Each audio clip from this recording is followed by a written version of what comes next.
Ia e fe lava fa no loa tu le malu se tātou tunu le o ma fa tasi ai ia malisunga ia pasta Paulo ia ile neiva nga o tātou fa salonga ia wa foi le fa lai loina ia o tātou a pokalame po ile o le sa mo le tua ia ile nei va nga le o se fulu le o fitu minuto o te ai se fulu malua ia fa talo fa tu lo sunga le fa nga Pastor Paulo ia va taile fa noina lo taimi ia wa foi ia le tātou fa tatanoanga ia ile nei auli atalo fa tu lo fa fonga mai mo sa mo nei tuaso wala nei foi as fa po le tu lo tanto so fu mo tanto wala fa tai foi le tato fale fa salão nei mo le avno un fanto so to fo tato por kala me mo fa laulo tato por kala me le fa ngoina sa mo le tu le wa to ne ina ya sona tale inalo ia le ile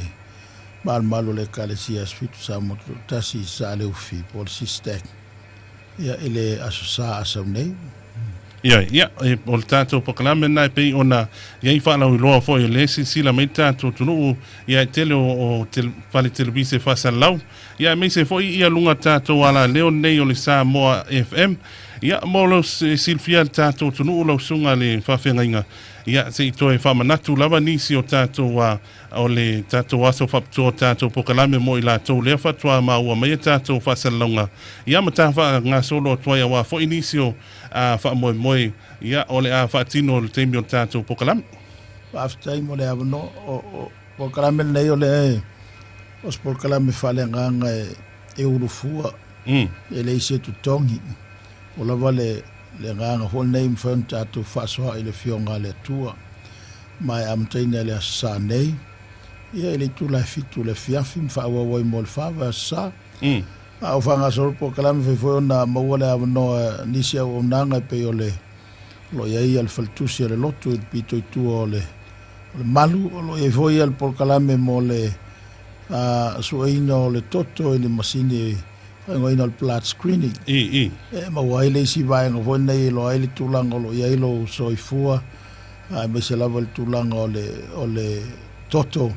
fam talameni so me mana mi tatu te a on tātou mafau loto iai le tūlanga lo tātou o la soifua maloroi ia ma le whafua le ma le whafua lo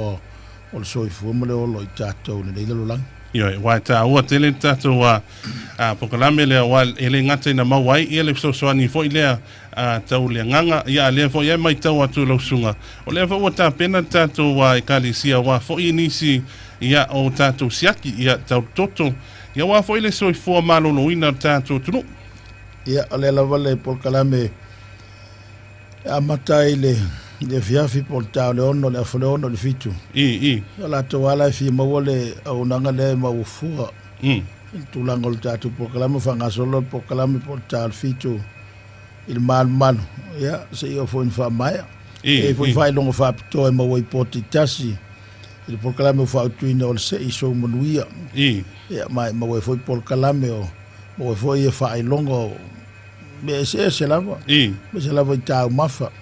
mole o family nei le po mo fava sa ia o se wala fa pena on fa lo to ile nga fa time il fatta si mo fo ima le fa longo le po le tu le po ia pe lava no menino tato wa pasa longa fo o lo alu terminate o lo tatala lava no so se tangata po le lava le kalisia o lo awai il terminate ia o lo papea ona te tala leva noa le papea o spokalame ia e fapitoa nga o la to vo ile o lo a wai le kalisia sfitu to tasi ole sa ole na ava noa tala societasi leva na mia fi falong falo tele lona si le fia le fionga le tua o lo mo le ava noa le mo po malava vanga al pole solulu mal pole astonai onai malo loi fo ima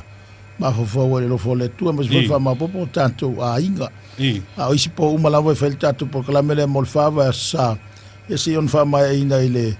a sofa po la solimo al masino fo ia le nei por kala meta u male nga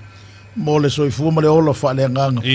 ele fiteleni mai ol tele o fitam finga tao le olo tatu sanga el nitaimi mole silfia no sunga ya ole ala leone o sa mo fa mo le ma fai ona whaafonga mai ia tātou a inga mawo fo ia tunu mamau. Ia o lea la sa mai ai ia le tā whaatata noanga mulmuli. Ia sa sau fo ia nisi o pisilia nai pa anga o lea la leo nei. Ia sa lātou pisiling ia pe eise au wala fo i lea e mawhai ona lātou whaalongolongo ai. Ia la wala lea tau stream. Ia tātou whaatata noanga polpokalame fo i ia le fo a mata lea sani. Le ia le whamamoe e live stream ia le polkalame lungo le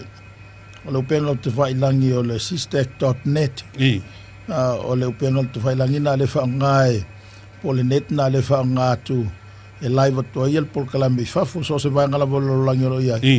O le mea kiliki le web page na po le site le na o le sistek.net. E mawai la le live stream le o polkalame po titas. Mo la tolo fia whaafonga mai mo mai fo i whafo wato Samoa. Ia o te manatu se talama na ia lea mo paanga le ala leo le Samoa FM ia le whaafonga mai so se atunu. Ia paulawa temi ia e ao na fika mai fo i lea e o tō. Ia pe fo mai fo ia i taimi Samoa le amatali ai tātou whaamoemoe. Ia o le taimi la leo le amatali ai le afsa nei mol silfia o la tō fo i lea o lo fa fia fa fonga mai fo i le live stream fa mon mole le tātou poklame le afsa nei. O te mea le fo ina pe o le tālfitu. Tālfitu. Pe amanta o na launga i le afa o le fitu. O lo i fo mo e o lo fai tunga ina ma le TV1 le live stream il polkalame le tu la ma le afa le fai le launga. O lo fi au e le tongo fi ia le avano e fa fonga i Samoa. Lo e la fitu na ingal na ma le TV1.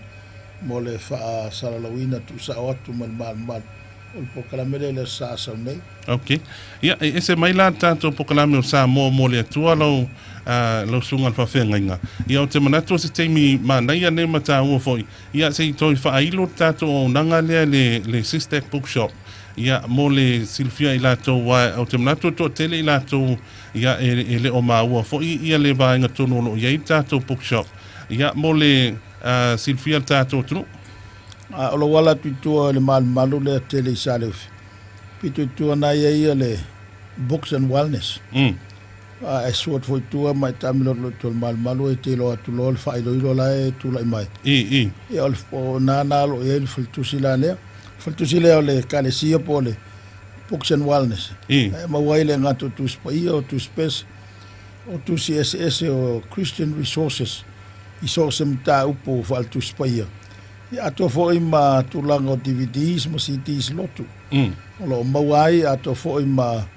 meo me ai fuala au vegetarians. E mau foi la pe o wikipikis ma meio natolin ma natomit. Ia nga mo lanto lo tau ma fuala au. Ia mau umala i le Books and Wellness le Sistek.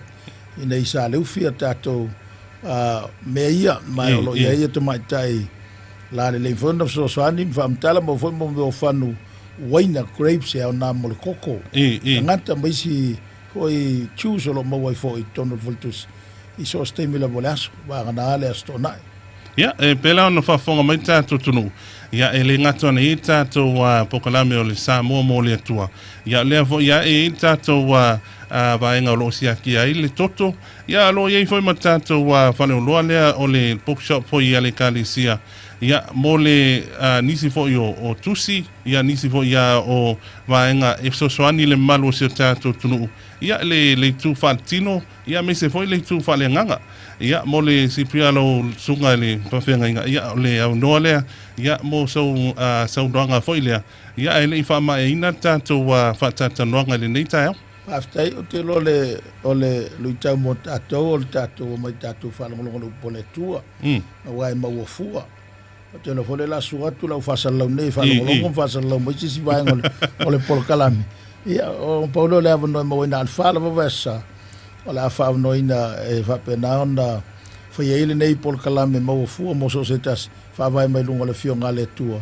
Na altuspa ia lau. Mana ia ole na sa fa fonga mai le malo se o tātou tunu ia fa tata noanga ia malisunga ia Pastor Paulo ia fa tai atu lo sunga fa fenga le fa amnoina fo yo lo taimi ia wa fo ile fa tata noanga pole Silvia tili o tātou tunu ia le tātou whaamoemoe lea o le amatalia lea sa ia lea o le asau ia o le whaauauni si o tātou whaafiafianga mo le malu si o tātou tunu.